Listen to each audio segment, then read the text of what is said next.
के बारे में निर्देश है। आइए देखते हैं व्यायाम के बारे में क्या चीजें बताई गई हैं। परिभाषा में आते हैं, परिभाषा में लिखा है शरीर चेष्टा या चेष्टा स्थिर या बलवर्धनी दे व्यायाम संख्याता मात्रातम समाचारित। शरीर की चेष्टा यानी शरीर के द्वारा किया जाने वाला कोई कार्य अथवा ऐसी चेष्टा जो शरीर में स्थिरता लेके आती है, बल को बढ़ाती है, उसे हम व्यायाम कहते हैं। और मात्रातम समाचारित, मात्रा पूर्वक उसका उपयोग करना चाहिए, है ना। जो शरीर में स्थिरता लेके आए, बल को बढ़ाए, वो व्यायाम है और मात्रा पूर्वक उसका उपयोग करना चाहिए। आचार्य भागवत कहते हैं शरीर आयास जननम कर्म व्यायाम संगीतम, है ना। शरीर में आयास यानी कि दो शब्द होते हैं, एक होता है आलस। आलस को अपन जानते हैं, जिसमें अपन कुछ काम नहीं करते हैं, बैठे रहते हैं, है ना। शब्द होता है आलस, और आलस के अपोजिट होता है आयास।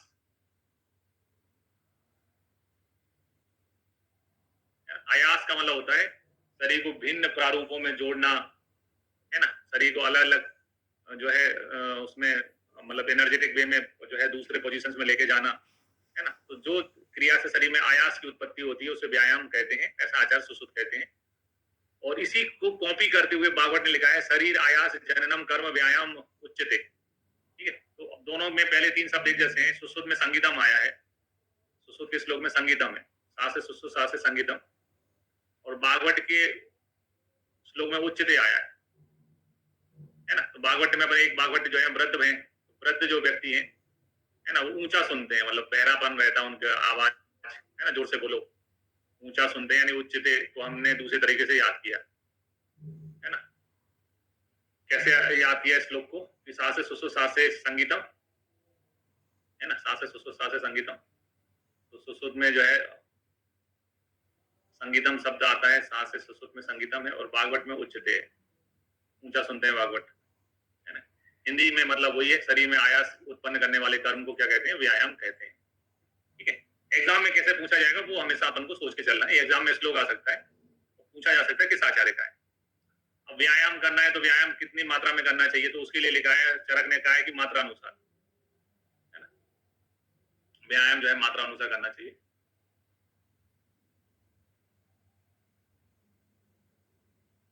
चरक ने मात्रा अनुसार बताया, सुश्रुत ने बताया कि बलार्थ आधे बल के बराबर करना चाहिए। भागवत ने कहा है शीतकाल, ठीक है, और शीतकाल में और बसंत में अर्ध शक्ति, यानी कि वो ऋतु जिसमें प्राणियों का बल अच्छा रहता है उनमें आधी शक्ति के जितना, और अन्य ऋतु में मंद यानी कम जो है मात्रा में व्यायाम करना चाहिए। तो यह क्वेश्चन ही बनेगा, है ना, जोड़े बनाने के रूप में भी पूछा जा सकता है। चरक ने व्यायाम की मात्रा कैसी बताई, मात्रा अनुसार बताई। सुश्रुत ने कैसी बताई, बलार्थ बताई। बलार्थ जो है सुश्रुत का है वो इंपॉर्टेंट है, आधी ताकत के बराबर आधे बल के बराबर बताइए। ठीक है, चरक ने मात्रा अनुसार बताई। भागवत कहते हैं ठंड के समय शीतकाल में आप जो है और बसंत में आधी शक्ति और आखिर बने ऋतु में मंद व्यायाम करना चाहिए। व्यायाम के फायदों में आते हैं तो व्यायाम के फायदे हैं लाघवम कर्म सामर्थ्यम स्थैर्य दुख सहिष्णुता दुष्चय अग्नि वृद्धि व्यायाम उपजायते, है ना। यानी कि जो चीज शरीर में लघुता उत्पन्न करती है, कर्म में सामर्थ्य बनाती है ना, स्थिरता लेके आती है, दुख सहिष्णुता दुख सहन करने में सक्षम बनाती है। तो जैसे कि हम देखते हैं पुलिस की ट्रेनिंग होती है, आर्मी की ट्रेनिंग होती है, फिजिकल स्पोर्ट जो खेलते हैं उनकी ट्रेनिंग होती है। तो ट्रेनिंग करने से आपको बार बार एक ही चीज को करने से कर्म में सामर्थ्य आता है। एक व्यक्ति नेट में जो है डेली 30-40 ओवर फेंकता है तो टेस्ट में भी फेंक पाएगा, तो कर्म सामर्थ्य बनाती है ना। व्यायाम जो है व्यक्ति को कर्म में सामर्थ्य बनाता है, शरीर में स्थिरता लेके आता है। दुख सहिष्णुता जो फिजिकल ट्रेनिंग होती है मिलिट्री की, पुलिस की, उसमें कैसे भी परिस्थितियां आ जाती हैं तो उसको वो सहन कर जाते हैं। दोष क्षय अग्नि वृद्धि, है ना, ये इंपॉर्टेंट है। व्यायाम करने से दोष का क्षय होता है, अग्नि की वृद्धि होती है ना, दोष क्षय अग्नि वृद्धि।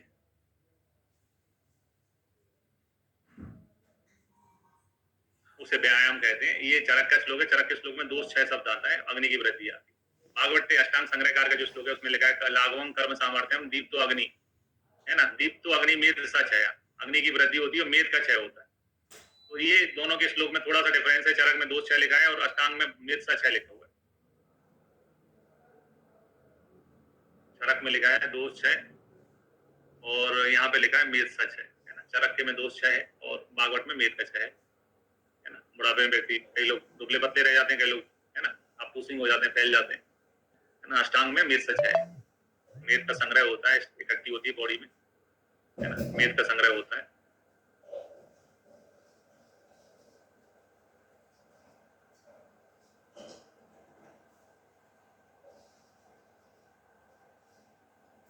मेदसा 6 अष्टांग का है।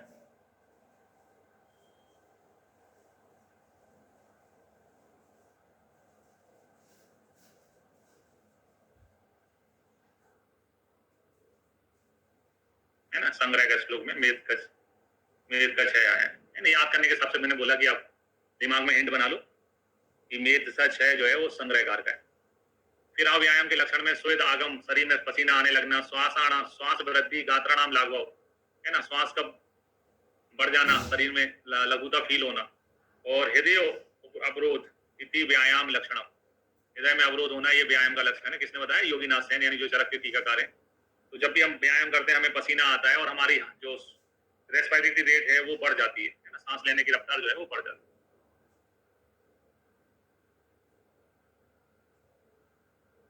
है ना, पसीना आना, श्वास में वृद्धि होना और शरीर में लघुता फील होना, ये व्यायाम के लक्षण है। और हृदय में अवरोध हो जाना, ये व्यायाम के लक्षण है योगीनाथ सेन के अनुसार।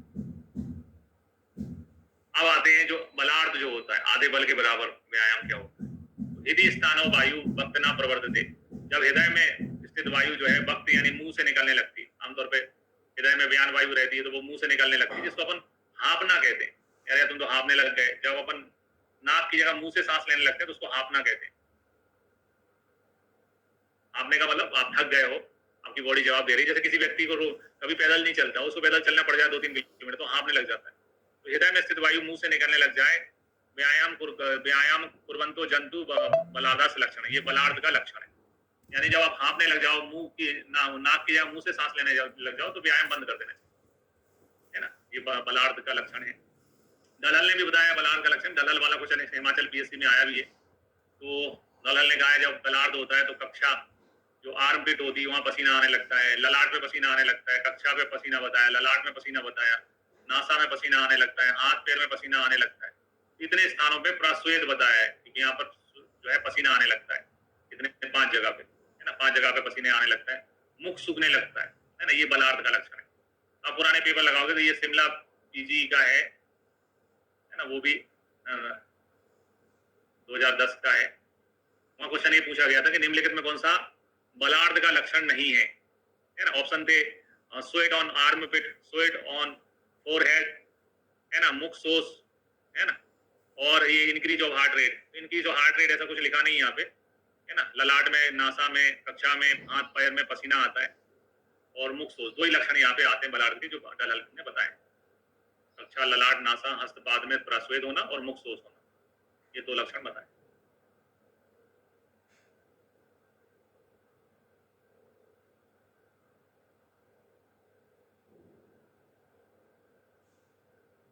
फिर आते हैं उपद्रव में, है ना।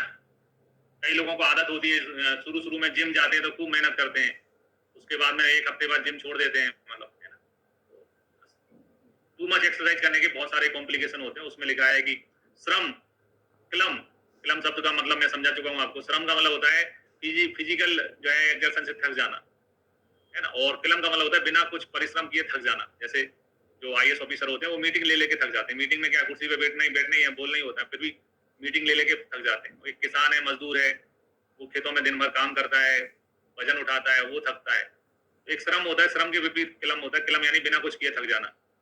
इसके अलावा क्षय, तृष्णा, रक्तपित्त, प्रातमक यानी तमक, श्वास, अति व्यायामो, काश, ज्वरा छर्दी जाए थे। इसका भी क्वेश्चन कई बार एग्जाम में आया हुआ है। निम्नलिखित में कौन सा रक्तपित्त का उपद्रव है? बीएचयू का क्वेश्चन है, बीएचयू में पूछा गया है।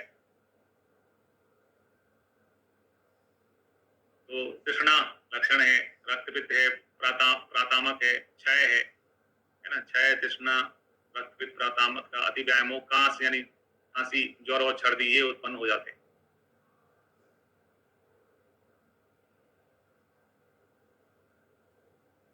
ठीक है, ऑल करके क्वेश्चन आता है हमेशा। निम्नलिखित में कौन सा अति व्यायाम का उपद्रव है? रक्तपित्त है, प्रथमक श्वास है, कांस है, ऑल है।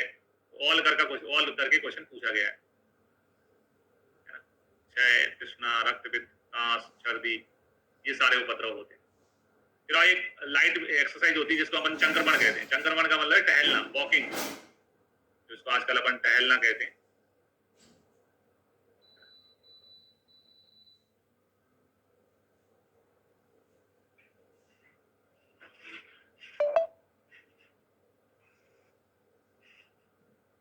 तो ये क्रस एवं दुर्बलों के लिए लघु व्यायाम होता है। इसके लाभ में कहा है कि आयु वर्धक है, बलवर्धक है, मेधा वर्धक है, अग्निवर्धक है और इंद्रिय चैतन्य कर होता है। यानी कि जैसे सुश्रुत सर्जन है, तो सर्जरी में किसी की सर्जरी हुई तो सर्जरी के बाद बोलते थे कि हैवी एक्सरसाइज मत करना, वजन मत उठाना, तो व्यक्ति पूछेगा कि क्या करूं, फिर तो बोला वॉक कर लेना, टहल लेना। तो क्रस एवं दुर्बल व्यक्तियों के लिए लघु व्यायाम है, लेकिन इसका एक इम्पैक्ट अच्छा होता है बॉडी पे। आयु बढ़ाता है ना, वॉकिंग करने से आपको हार्ट डिसीज कम होती है, बल बढ़ता है, आपका स्टेमिना बढ़ता है, काफ मसल डेवलप होती है पैरों में। मेधा यानी बुद्धि बढ़ती है आपकी, है ना, ऑक्सीजन सप्लाई बढ़ती है क्योंकि अपन है ना एक्टिव रहते हैं तो हमारे मस्तिष्क को ऑक्सीजन सप्लाई बढ़ती है। मेधा बढ़ता है, अग्नि बढ़ती है, एक्सरसाइज करके आते हैं, कैलोरी बर्न करते हैं तो भूख अच्छी लगती है, इंद्रिय चेतन कारक है। इस प्रकार से आयु वर्धक, बलवर्धक, मेधा, अग्निवर्धक, इंद्रिय चेतन कारक है। फिर अति मात्रा सेवन, ज्यादा व्यायाम है ना, कई लोग पहले पहले दिन जिम जाते हैं तो डंबल कर रहे हैं, है ना, चेस्ट कर रहे हैं, वेट उठा रहे हैं, कार्डियो कर रहे हैं, ट्रेडमिल कर रहे हैं, फिर अगले 2-3 दिन में हालत ऐसी हो जाती है कि साबुन लगाते नहीं बनता बॉडी में, इतना लैक्टिक एसिड जमा हो जाता है, एक दिन में शरीर नहीं बनता। एक इंग्लिश की भी कहावत है, Rome is not build in one day, Rome शहर एक दिन में नहीं बना है। तो ऐसे ही आप ना एक दिन में पतले हो सकते हो, ना एक दिन में मोटे हो सकते हो। अति मात्रा में व्यायाम का निषेध है। आचार्य कहते हैं व्यायाम हुआ हास्य यानी हंसना, ज्यादा हंसना नहीं चाहिए, लोग पागल समझते हैं, भाषा नहीं देना चाहिए, नहीं तो इंपोर्टेंस खत्म हो जाती है टू मच। अद्भुत का मतलब होता है पैदल चलना, है ना, व्यायाम तो आप समझते ही हो, ठीक है, हाथ से समझते हो, भाष समझते हो। अद्भुत शब्द का मतलब जिनको नहीं पता है कि अद्भुत का मतलब क्या होता है, अद्भुत का मतलब होता है पैदल चलना।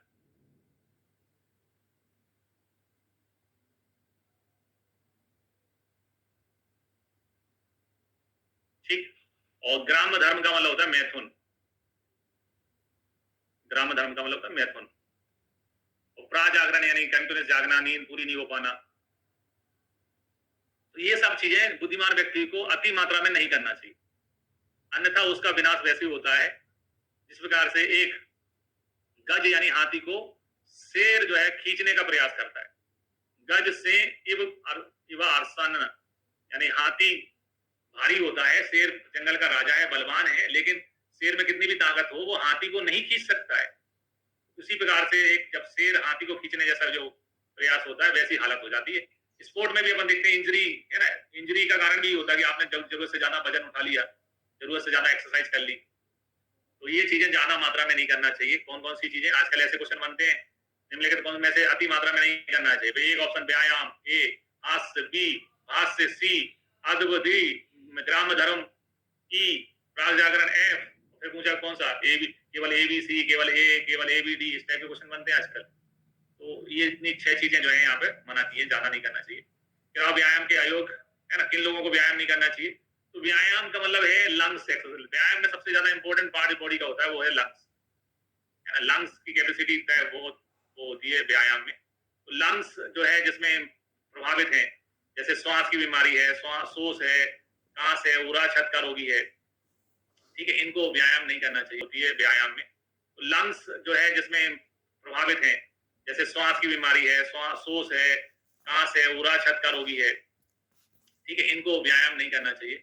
रक्तपित्त में भी, रक्तपित्त का कारण ये होता है कि दोष शाखा से कोष्ठ से शाखा से कोष्ठ में जाते हैं, तो रक्तपित्त में भी व्यायाम नहीं करना चाहिए। इसके अलावा बालक को, वृद्ध व्यक्ति को भोजन के बाद में व्यायाम यानी मैथुन के वैवाह यानी मैथुन के बाद में, और भूखे और प्यासी की अवस्था में क्षुधित और पिपासित, यानी जब आपने अपने खाना नहीं खाया हो, पानी नहीं पी रखा हो, ऐसी कंडीशन में आपको व्यायाम नहीं करना चाहिए। तो यहाँ आपको बीमारी पिक करनी है जहां पर व्यायाम मना किया है। कौन कौन सी बीमारी जहाँ व्यायाम मना किया है? रक्तपित्त में, है ना, सोस में, श्वास में, कांस में, उरा छत में, है ना, ये तो उपद्रव भी है एक प्रकार से रक्त व्यायाम के, इनमें व्यायाम नहीं करना चाहिए। फिर आओ पादन से क्रम में अहितकर आहार के क्रम से त्याग और हितकर आहार के क्रम से सेवन करने को जो है पादन से क्रम कहते हैं, है ना। तो हितकर पहले दिन जो है, हितकर में आप क्या करो, पहले दिन जो है उस दिन 1 पत्ते और 3 अपत्य का सेवन करो, ठीक है, दूसरे दिन 2 पत्ते 2 अपत्य का सेवन करो, तीसरे दिन 3 अपत्य और 1 पत्ते का सेवन करो, और चौथे दिन पूरा पत्ते का सेवन, 7वें दिन पूरे पत्ते का सेवन करो। तो 7 दिन का रहता है पादन से क्रम, कितने का रहता है? 7 दिन का। समझने का मतलब क्या है, ये हमारी चल रही ग्रीष्म ऋतु। सपोज अपन सोचें ग्रीष्म ऋतु चल रही है, ग्रीष्म ऋतु में पथ्य क्या है? जूस, गन्ने का जूस, पाइनएप्पल का जूस, इच्छू रस, जिसे अपन संस्कृत में इच्छू रस कहते हैं। गन्ने का जूस जो है गर्मी में सब पीते हैं, गन्ने का जूस पीते हैं, पाइनएप्पल का पीते हैं, तो गर्मी में ये पथ्य है। ठीक है। वर्षा ऋतु में जब जैसी वर्षा ऋतु आती है तो वर्षा ऋतु में ये जो है अपथ्य हो जाता है। और वर्षा ऋतु में पथ्य क्या होता है? जब बारिश होती है तो अपन कहते हैं चाय चाय चाय बना दो गरम, अदरक वाली चाय, है ना, शुंठी अदरक वाली चाय पे पिला दो, प्लस पकोड़े बना दो।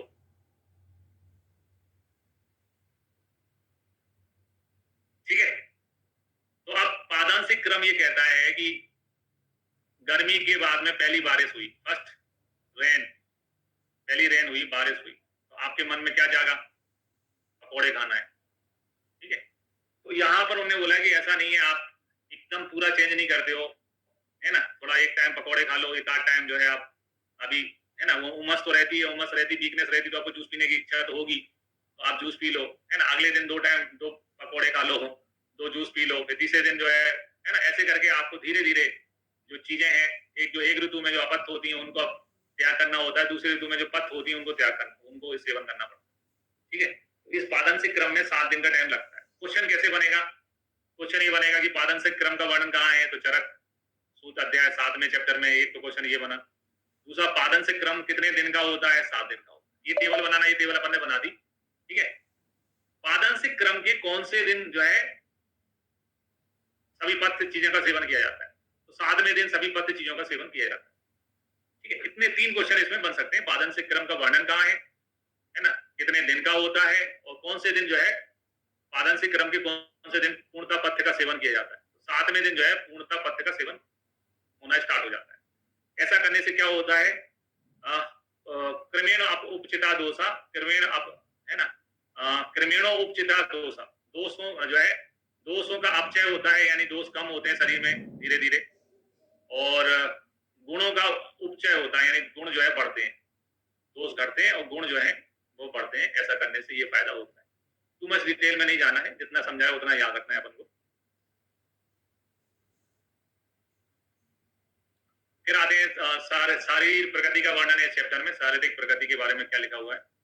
शरीर प्रकृति के बारे में लिखा है, शारीरिक प्रकृति के बारे में। समपित्त अनिल कपात के केचित गर्भादि मानवा, यानी कि प्रकृति क्या होती है? सम प्रकृति होती है, पित्तज कपच और वातज प्रकृतियां होती हैं। जो आपकी प्रकृति होती है उसके विपरीत गुण वाले आहार विहार का सेवन करना चाहिए। अगर आपकी वात प्रकृति है तो वात के विपरीत आहार खाना चाहिए। पित्त प्रकृति है तो पित्त के विपरीत आहार का सेवन करना चाहिए। कफ प्रकृति है तो कफ के विपरीत आहार विहार का सेवन करना चाहिए। तो प्रकृति में हमेशा विपरीत गुण वाले आहार विहार का सेवन किया जाता है। और सम प्रकृति है तो सर्वरस का अभ्यास करना चाहिए, सभी रसों का उपयोग हित करो। प्रकृति के विपरीत गुण वाले आहार विहार का सेवन करना क्या होता है? एक क्वेश्चन बीएचयू में पूछा गया है। तो प्रकृति के विपरीत गुण वाले आहार विहार का सेवन करना जो है आपके लिए अच्छा होता है, स्वास्थ्यवर्धक होता है। फिर सदा आतुरा बात लादा, जो दोषज प्रकृति के होते हैं, बातज प्रकृति, बात आदि दोषज प्रकृति के जो लोग होते हैं वो हमेशा बीमार बने रहते हैं। इसी जो श्लोक है चरक का, बात लादा सदा आतरा को काश्यप के लेहन अध्याय में भी इसका वर्णन है, और वहां पर है बातिकाध्या सदा आतुरा। याद रखने का तरीका है ना, काके से काश्यप, काश्यप वाले श्लोक में बातिकाध्या है, और चरक वाले श्लोक में जो है बात लादा है, ला है ना, ये पहचानने का परीक्षा है। इसमें बात लादा है, इसमें बातिकाध्या है।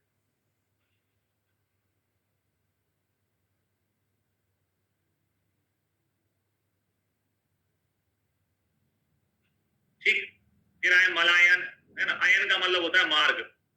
अयन शब्द जो होता है उसका मतलब होता है मार्ग, यानी शरीर में मल को निकालने के मार्ग कौन कौन से होते हैं? तो जो है अधो मार्ग में गुदा है, मूत्र मार्ग है ना, और ऊपर जो है जो हमारे नेत्र हैं, कर्ण है, नासा, मुख है, तो ये जो जिनको कई लोग बहिर्मुख सोतस कहते हैं, है ना। चरक ने क्या नाम दिया? मल अयन। अयन का मतलब मार्ग, मल को बाहर निकालने के मार्ग। फिर आप दोषों को निर्हरण कब करना चाहिए? उसके लिए चरक कहते हैं माधवे प्रथमे मासी नवस्य प्रथमे पुनः सहस्य प्रथमे चैव हारेत दोष संचय, है ना। माधवे प्रथमे मासी यानी माधव से पहले महीने में, माधव से पहले महीने में दोषों का निर्हरण के लिए कहा है माधवे प्रथमे मासी। माधव, माधव से पहले महीने में, माधव से पहले क्या आता है? मधु, है ना? माधव से पहले क्या आता है? मधु। नवस्य प्रथमे पुनः, नव के पहले क्या आता है? नवस्य के पहले क्या आता है? नव। सहस्य प्रथमे चैत, सहस्य से पहले क्या आता है? सहा। ये 3 महीने जो है नव, सहा और मधु, है ना? इनमें हमें दोषों को निकालना चाहिए, है ना? माधव महीने से पहले महीने में, यानी जिसको मधु कहते हैं, नवस्य महीने, नवस्य से पहले महीने में जिसको नव कहते हैं, और सहस्य से पहले महीने में जिसको सहा कहते हैं, दोषों को बाहर निकालना चाहिए, है ना? इन महीनों को जो है हम क्रमशः श्रावण, अगन और चैत के नाम से जानते हैं। तो श्रावण का मतलब होता है, श्रावण को एस कहा अपन ने, है ना? श्रावण यानी अभी जो बात, तो उसके लिए बस्ती का प्रयोग करना चाहिए श्रावण में। पित्त के लिए अघन के लिए ये बनाया, और चैत के लिए सी एच। तो दोषों को निकालना सच बात है, सच। श्रावण, अघन और चैत में क्रमशः, है ना, श्रावण में वात का, अघन में पित्त का, और चैत में जो है कफ का निरण किया जाता है। श्रावण में वात का, अघन में पित्त का, और चैत में कफ का निरण किया जाता है। ठीक है, दोषों को निकालना जो है वो सच बात है। श्रावण, अघन, चैत, सच बात है। ठीक है, महीनों के नाम, अगर महीने के ये वाले नाम पूछने लग जाए आपसे, तो वायु, वात फैलती है नभ में। याद रखने का तरीका, नभ को। वात कहाँ फैलती है? आकाश में, यानी नभ में। वात फैलती है नभ में, आकाश में बात फैलती है। पित्त को सहना है ना? पित्त गर्मी है, तो पित्त को सहन करना पड़ता है, पित्त को सहना पड़ता है। जैसे एसिडिटी हो जाती है तो सहना पड़ता है अपन को पित्त को। और मधु जो है कफ शामक है। ये 3 स्टेटमेंट से, है ना, हमने 3 चीजें याद करना है कि मधु महीने में कफ का निरण होता है, पित्त को सहना पड़ता है, सहा महीने में पित्त का निरण होता है, और नव यानी नव में वायु फैलती है ना? नव में बात को सहन करना पड़ता है। नव महीने में बात का जो है, बात का निरण होता है। फिर आते हैं निज रोग प्रतिशोधक उपाय। किन चीजों का प्रयोग करके हम निज रोगों से बच सकते हैं? तो निज रोगों से बचाने के लिए उन्होंने बोला हेतु विपरीत, व्याधि विपरीत, हेतु व्याधि विपरीत अर्थकारी औषध, अन्न और विहार से साध्य रोगों की चिकित्सा करना चाहिए। पंचकर्म का क्रमिक उपयोग, तदंतर रसायन बाजीगण का प्रयोग करना चाहिए। तो निज रोगों से बचने की प्रैक्टिस में आपकी इम्यूनिटी बढ़ाने के लिए आपको रसायन का प्रयोग करना है, रसायन बाजीगण का, और पंचकर्म का प्रयोग करना है आपका। फिर चरक ने जो है विधि रेव विकाराणाम अनुपत्ति निर्देश, चरक ने रोगों के अनुपत्तिकर भावों का भी वर्णन किया हुआ है। किस आचार्य ने रोगों के अनुपत्तिकर भावों का वर्णन किया, वो एग्जाम में आता है। आगुंतुज रोगों से बचने के लिए क्या करना चाहिए? आगुंतुज क्या होता है कि अपन ने दूसरे के गलत संगत में बैठ के दारू पी ली, ठीक है। आगुंतुज रोगों से प्रतिशत के उपाय क्या है? विज्ञापराध का परित्याग, जानबूझ के कोई काम नहीं करें। जैसे कई लोगों का एक्सीडेंट हो जाता है, तेज कार चलाते हैं, मोटरसाइकिल चलाते हैं, ये जानबूझ के किए अपराध होते हैं, इनको विज्ञापराध कहते हैं। तो उससे बचें। देश काल का ज्ञान मालूम होना चाहिए, स्वस्थ व्रत का पालन करना चाहिए। आप लोगों का जो, आप तो देश का जो ज्ञान है उसको फॉलो करना चाहिए। इसके अलावा सत्संग है, सत्संग को फॉलो करना चाहिए। सहचर एवं जो है असत्संग का परित्याग करना चाहिए, ठीक है। ये बताएं। फिर आते हैं इसी चैप्टर में, चरक ने दही सेवन की विधियां बताई हैं। दही भी इंपॉर्टेंट चीज है, लोग सेहत के लिए बहुत अच्छी चीज होती है, तो इसलिए स्वस्थ चतुष्क में ये चैप्टर पढ़ रहे हैं, उसमें वर्णन है दही का। तो दही के लिए लिखा है रात्रि में एवं गर्म करके दही नहीं खाना चाहिए, रात को गर्म करके दही नहीं खाना चाहिए। घी, शर्करा, मोदक यूज, मधु, आंवले को बिना मिलाए दही ना खाएं, ठीक है। मतलब दही जो है किसी ना किसी चीज के साथ खाना चाहिए। दही क्या होता है? अभिसंधि होता है। अभिसंधि का मतलब होता है जो सोदस को रोकता है ना, सोतो अवरोध करता है। तो हमें ऐसी चीज साथ में लेके जाएं जो सोदस अवरोध को हटा देते है ना, सोदस अवरोध करता है।